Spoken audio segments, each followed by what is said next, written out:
Eu lembro que eu lia o livro para as pessoas que eu, na verdade, eu não sabia ler, né? Eu olhava a imagem do livro e eu fazia como se eu estivesse lendo. E as pessoas na minha escola chegavam para os pais e falavam: Nossa, porque tem uma menina na minha sala que lê, não sei o quê, eu tinha tipo 3 anos. E aí os pais iam falar com a minha mãe. E a minha mãe, mas a minha filha não sabe ler. Eu lembro disso, que as pessoas achavam que eu sabia ler. Eu era uma boa enganadora. Eu só olhava a imagem. É tempo de quarentena. Estamos em casa e readaptando todo o nosso dia a dia, sendo desafiados a aprender uma nova maneira de nos relacionar. Nesse período, o que podemos fazer para proporcionar momentos lúdicos para as crianças que também estão sendo afetadas por todas essas mudanças? Eu sou a Babi. E eu sou a Carol. E você está ouvindo Ciranda, uma roda de conversa sobre como criar boas memórias na infância. Você ouviu no início desse episódio a Isadora, de 14 anos, contando como o hábito de leitura desde pequena foi importante para ela. E hoje a nossa roda de conversa é com a Verônica Nobile, mãe da Isadora, atriz, dubladora, mediadora de leitura e contadora de histórias. Nós vamos bater um papo sobre a importância da leitura na infância e a Verô vai contar de uma maneira prática como a contação de história pode nos ajudar no dia a dia. Bem-vinda, Verô! Obrigada pelo convite. Muito bom ter você com a gente. E a gente queria começar sabendo qual que é a importância da leitura ou da escuta de histórias na infância. Muito bem, vamos lá. Na minha opinião, é algo essencial. Por quê? Porque as crianças, principalmente as não alfabetizadas ainda, toda a apreensão dela do mundo é por imagem e por aquilo que ela ouve. Então, quando você conta histórias, quando você lê histórias, você está apresentando para ela o mundo, né? Aquelas palavras, junção de palavras, conhecimento, toda coisa, tanto lúdica como a não lúdica, né? A realidade, a fantasia, tudo isso vindo em forma de literatura ou de imagens que, porventura, um pai, uma mãe, na hora que está tentando, por exemplo, fazer a criança comer e faz uma voz, ou faz um aviãozinho, a imagem de um aviãozinho feito com garfo, e isso é contação de história também. Então, de bebê até 99 anos, 100 anos, 105 anos, eu acho que a contação de histórias e a literatura, a leitura, são essenciais para a vida do ser humano.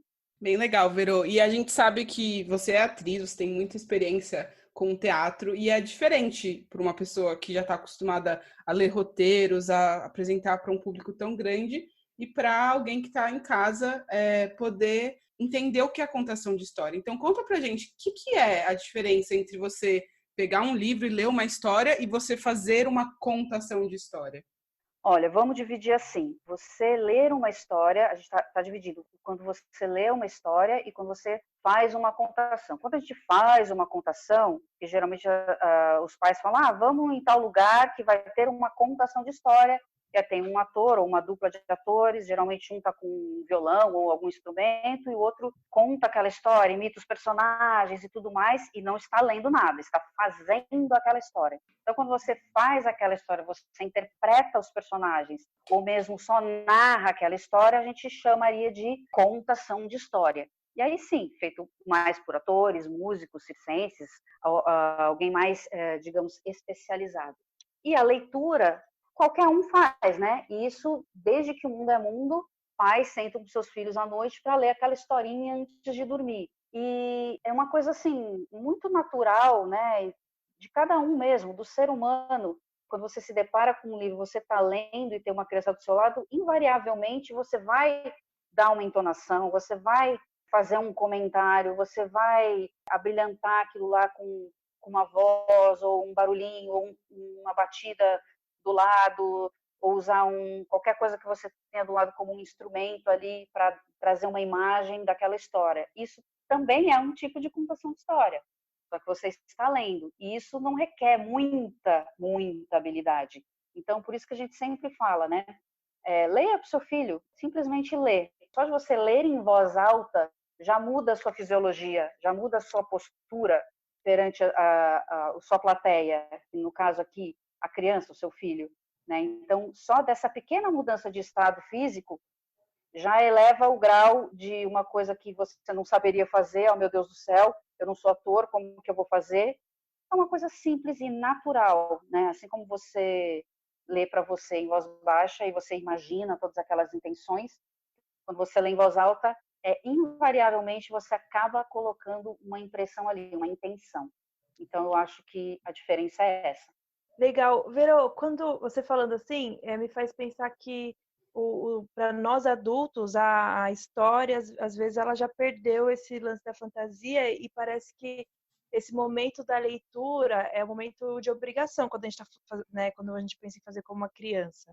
E aí a gente, às vezes, só quer dar o livro na mão dela e falar, se vira, né, com o livro, e às vezes a criança quer que a gente leia com ela. Como é que a gente faz para criar um momento de leitura que não seja um momento de cobrança para a criança, ou mesmo de, né, dar o livro como desculpa, como um repelente, né, para a criança ir para o quarto e tentar se divertir sozinha? Como é que você transforma esse momento em um momento de uma brincadeira, mesmo uma curtição, trazendo leveza para esse momento?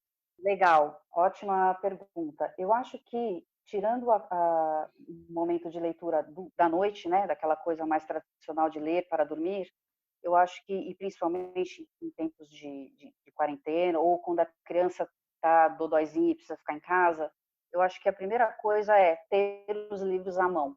Essa história de que livro é na estante, que não pode mexer porque vai rasgar, tal, eu acho que já está muito ultrapassada.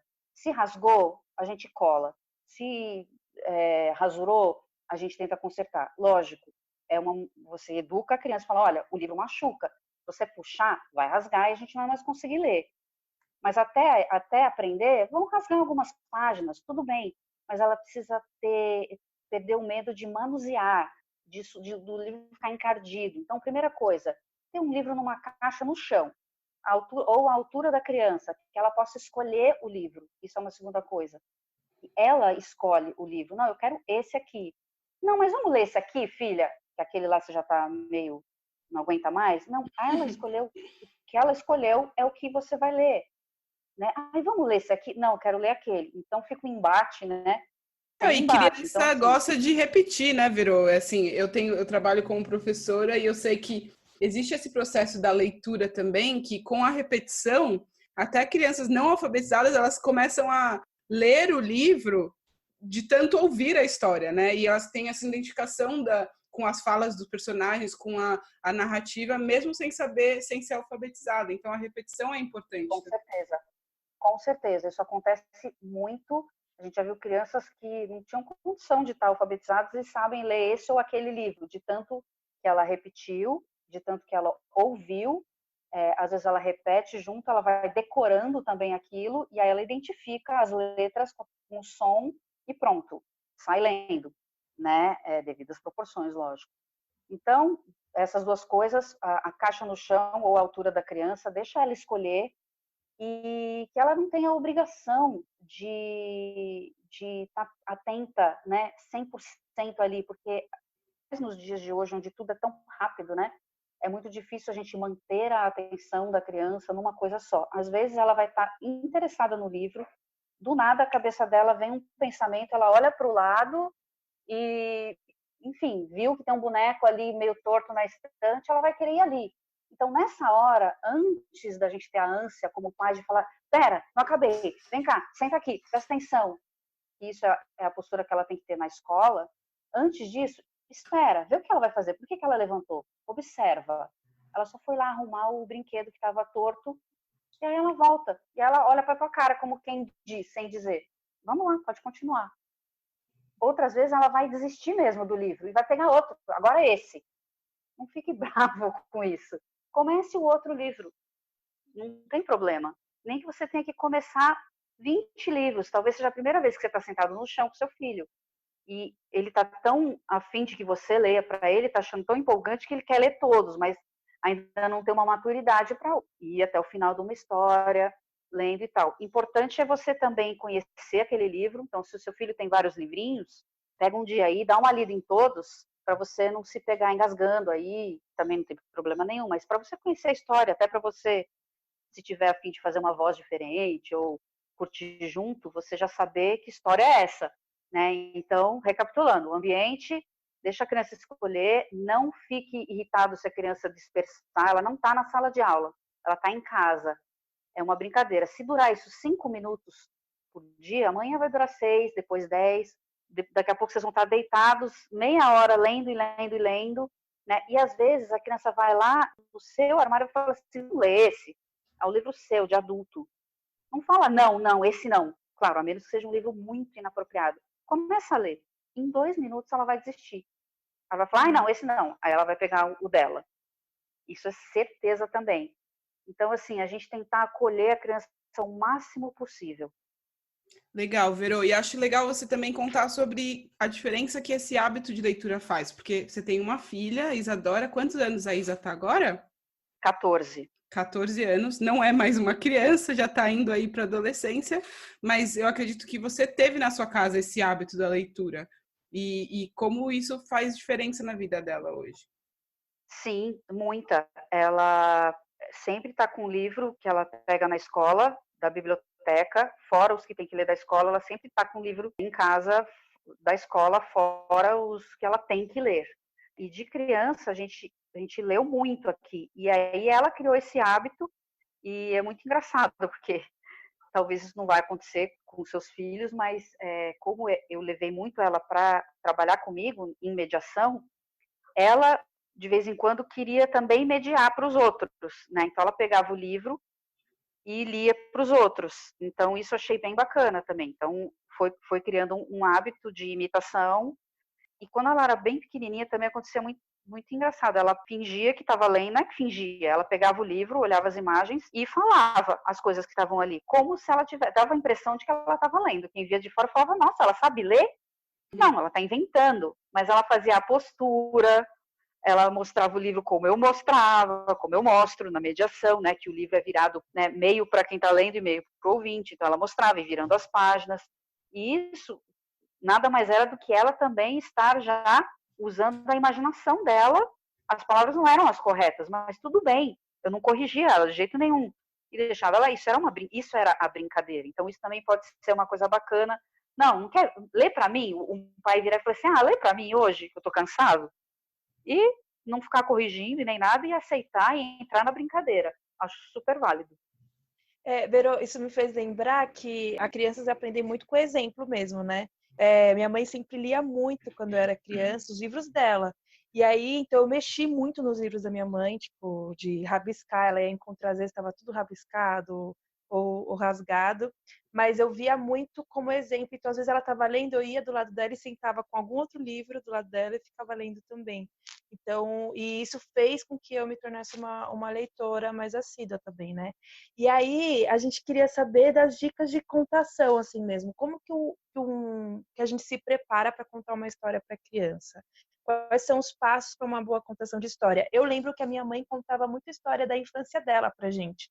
Ela não pegava um livro e começava a folhear, né? Ela também tinha essa coisa da oralidade. Como que um pai ou uma mãe pode se preparar para contar uma história para o seu filho? Isso de você contar as próprias histórias, eu acho isso muito legal. Eu não sei se vocês conhecem, tá tendo uma febre aí de um livro eu não vou lembrar o nome agora, que é Conte-me Sua História. É um diário onde, tipo, pai, conte-me sua história, mãe, conte-me sua história. Aí no diário tem lá onde eu nasci, quem foram meus avós e meus pais, de onde vieram, um monte de perguntas sobre a vida do seu pai, da sua mãe, da sua avó. É bem bacana isso. Então, assim, resgatar a sua história, né, de onde você veio, histórias da sua infância e contar. Isso não precisa você parar para falar, vamos fazer isso é no dia a dia. Viu um copo que caiu? Fala, lembrei de uma história. Quando eu era pequeno lá na minha cidade, você sabia que eu morava em tal cidade? Essa cidade, nananã. E aí já vai numa história. A gente pode deixar aqui depois na descrição, porque é uma ótima sugestão, né, para as pessoas, para manter essa tradição da oralidade. Chama Tesouros de Família, é da Elma Van Vliet. Tem várias séries, né? Pode ser mãe, vó, pai. Isso, deixa assim, porque... E o bom é que nesse você escreve no diário, é um diário mesmo. E ao escrever, nossa, você começa a lembrar de mais coisa, né? Porque a mão, ela é ela é devagar, a mente vai mais rápido. Aí você começa a vivenciar um monte de coisas de novo.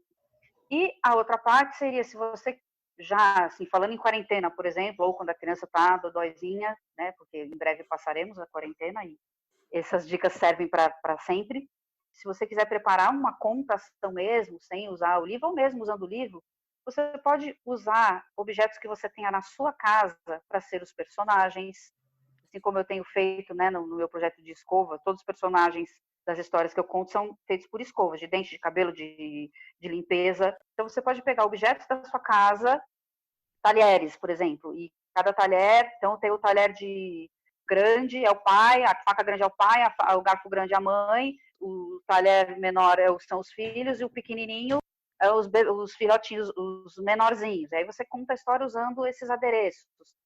Ou você pode usar, né, de fantoches também. Tem muitas histórias clássicas, já tem uns kitzinhos, isso é bem bacana.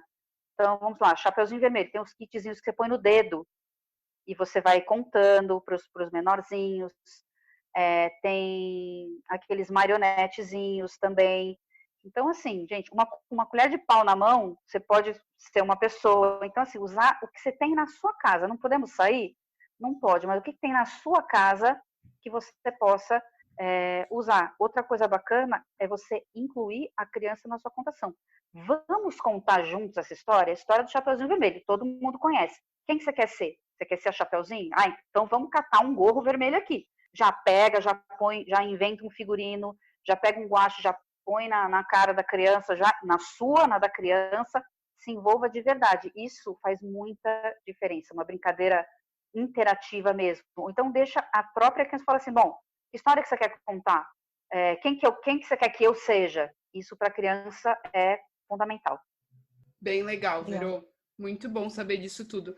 E para a gente encerrar, a gente tem aqui a nosso Faça Hoje. Eu acho que você já deu muitas dicas, né, do que cada um pode fazer para contar a história de casa, mas para encerrar, onde que a gente acha um material para contar a história? O que a gente precisa? Então, você mencionou aí que a gente pode usar os talheres que tem em casa, pode usar coisas para virar figurino. E se eu não tenho esse repertório, onde eu posso achar esse repertório de histórias? Internet. Se você jogar histórias infantis, vai abrir muita coisa. Você pode filtrar histórias infantis, clássicos. Aí, se o teu filho gosta de dinossauro e não tem história clássica de dinossauro, você coloca lá, histórias infantis, dinossauros. Vai vir um monte. Então, aí, dali você dá uma filtrada no tema que você gosta, dá uma lida, vê se tem a ver com a idade. Você pode também filtrar por idade. Não, meu filho tem 4 anos e ama dinossauro. Histórias infantis, dinossauro, 4 anos. Então, a própria internet ajuda muito nessa hora. Enquanto a gente não pode ir para as livrarias, ficar sentado lá, que também é uma boa hora que puder sair, vai para uma livraria dessas grandes, senta na ala infantil, pega um monte de livro e sai dando uma folheada com o teu filho, pela capa mesmo, ver o que ele, onde que vai o olho dele e a mão dele. Dá uma folhada, vê se tem um pouco a ver, e é esse aí, porque tem muito visual, né? Ah, eu quero esse, eu gostei desse. Porque é colorido ou porque não é colorido. Acho que prático fazer hoje é sair do podcast e já abrir a internet. Aí abre uma gaveta lá, pega um objeto e sai contando história.